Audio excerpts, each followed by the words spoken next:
Hello everybody, today we will discuss about the Fraunhofer diffraction of a single slit. Single slit diffraction that means इसमें हम देखेंगे कि एक source है light slit से हम पास कराएंगे और उसे स्क्रीन पर ऑब्टेन करेंगे तो उसे डिफ्रैक्शन पैटर्न बनता है। जैसे कि आप देखेंगे यहाँ सोर्स है और यहाँ से लाइट जाती है और ये जो है लेंस है, दो लेंस यूज़ करें L1 L2। यहाँ स्लिट है AB स्लिट और हम X5 से screen on which we calculate the diffraction pattern. और यहाँ से लाइट जब सोर्स चलती है तो यहाँ से डिफ्रैक्ट होकर के P तक मिलती है, सेंटर पे मैक्सिमम मिलता है, P पॉइंट पे हम कैलकुलेट करते हैं। पॉइंट यहाँ से जब लाइट चलेगी तो डिफ्रैक्टेड होगी P पॉइंट से इधर से इधर, तो यहाँ से और B पॉइंट से जो लाइट का पाथ डिफरेंस आया वो उसे कैलकुलेट करते हैं और इसे कैलकुलेट करने के बाद मैक्सिमम निकालते हैं। यहाँ आप और देखेंगे कि ये स्लिट है, इट्स यहाँ से जितना लाइट एंगल बनाने के लिए हम क्या करते हैं, यहाँ पे एक परपेंडिकुलर ड्रॉ करते हैं एट G और ये एंगल डिफेक्ट हुआ that is given by theta, क्योंकि यहाँ की लाइट सबसे कम डिफ्लेक्ट होती है और यहाँ पे सबसे ज़्यादा डिफ्लेक्ट और अल्टीमेटली यहाँ पे सबसे ज़्यादा डिफ्लेक्ट होती है। तो इसे हम कैलकुलेट करते हैं होता है और इसे P पॉइंट पे लेना होता है। तो हम इसी को ऑब्टेन करते हैं। यहाँ पर जो BG है ग्राफिकली आप लिखेंगे तो ये वैल्यू आएगी BG, delta BG is the basically distance we are calculating कि लाइट ने कितना डिस्टेंस ट्रेवल करा। BG is equal to AB sine theta और A sine theta. This you know very well, this is theta is A angle theta और इसमें ये halfness हो गया तो obviously BG is equal to A sine theta. इसके आगे देखेंगे इसी स्लिट को हम नंबरस डॉट डॉट जैसे नंबर आ रहे हैं इसे छोटे छोटे n पार्टिकल्स में डिवाइड कर देंगे तो और इससे हर एक जो है वेवलेंथ मुझे बन जाएगी, यानी कि ये हाइगन प्रिंसिपल के अकॉर्डिंग हर एक पॉइंट जो है स्लिट का it become the source of secondary wavelets. तो और इसे यहाँ पर जो हम कैलकुलेट करेंगे तो ये वैल्यू आएगी इतनी, that is n 2 pi lambda upon A sine theta is equal to del. Delta is the phase difference between the two waves. So और ये आपको मैं ऑलरेडी बता चुका हूँ, जैसे जैसे आप पॉइंट दूर जाएंगे, जैसे यहाँ पे सबसे कम लाइट डिफ्लेक्ट हुई है, यहाँ पे बढ़ती गई और सबसे ज़्यादा यहाँ बढ़ी है।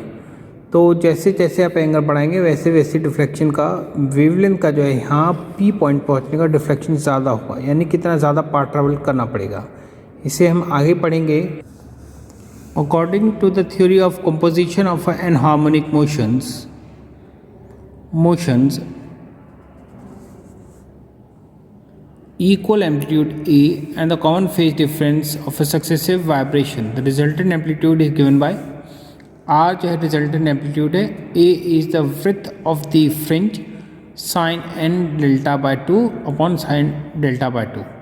तो इसकी वैल्यू पुट करेंगे तो A जो है R जो है R resultant amplitude that will be equal to A sin theta upon sin A alpha by n, where alpha is equal to n pi A sin theta upon L।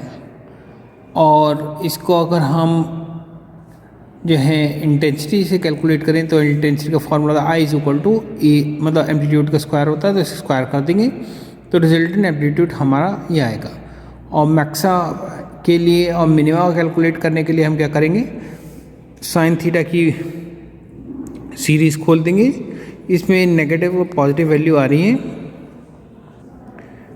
Negative value को अगर हम subtract कर दें तो हमको सिर्फ positive value मिलेंगे और वो मैक्सिमम वैल्यूज़ होंगी। ये तब कैलकुलेट होगा जब alpha is equal to 2 pi by lambda A sine theta is equal to 0 और थीटा इज इक्वल टू 0 पे होगा और मैक्सिमम वैल्यू मिलेगी। और मिनिमा के लिए हमारा क्या होगा, यानी अल्फ़ा की वैल्यू जो है हमारी आएगी pi plus minus pi, plus minus 2 pi, 3 pi and so on. तो अल्फ़ा की वैल्यू आएगी, that is a sine theta is equal to n lambda के बराबर होगी। Now the English version. Let us consider the collimator. Collimator is basically which make the parallel beams of monochromatic light of wavelength lambda produced by a point source A.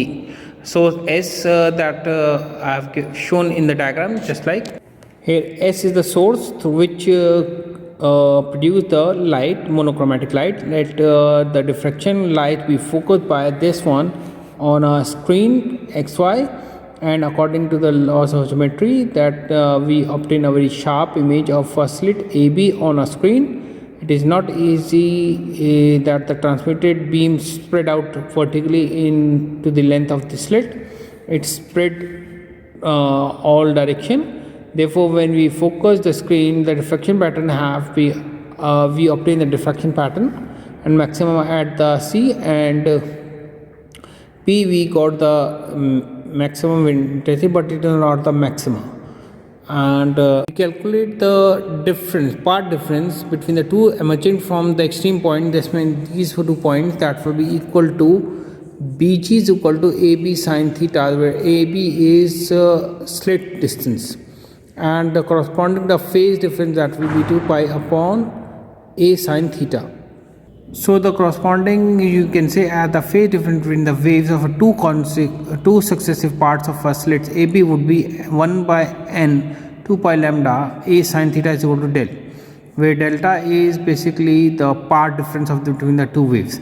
So resultant value that will be R amplitude given by A sin n lambda del by 2 upon sin del by 2, which is equal to, when we calculate that value, come out to be R n A sin theta upon alpha, where A is the amplitude, A is n A, the total basically the width number of we are taking the width number of the parts we divide the slit, and so intensity will be this value we calculate. The amplitude square will give the intensity, and for the maximum value we expand this series of a sine series. Positive and negative value will come. We eliminate the negative signs, negative terms, by putting the value sine 0, that means theta will be 0, and we obtain the maximum value. And for the minima we put this value alpha is equal to pi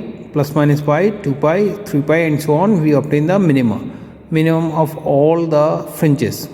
और आज के लिए हम इतना ही पढ़ेंगे. Those have not subscribed my channel, kindly subscribe so that they get my videos of physics in Hindi and English easily. आप मेरा channel subscribe करें, शेयर करें और बेल आइकन को क्लिक करें, जिससे कि आपको आसान भाषा में समझने वाले फिजिक्स हिंदी और इंग्लिश में मिलते रहें. Thank you.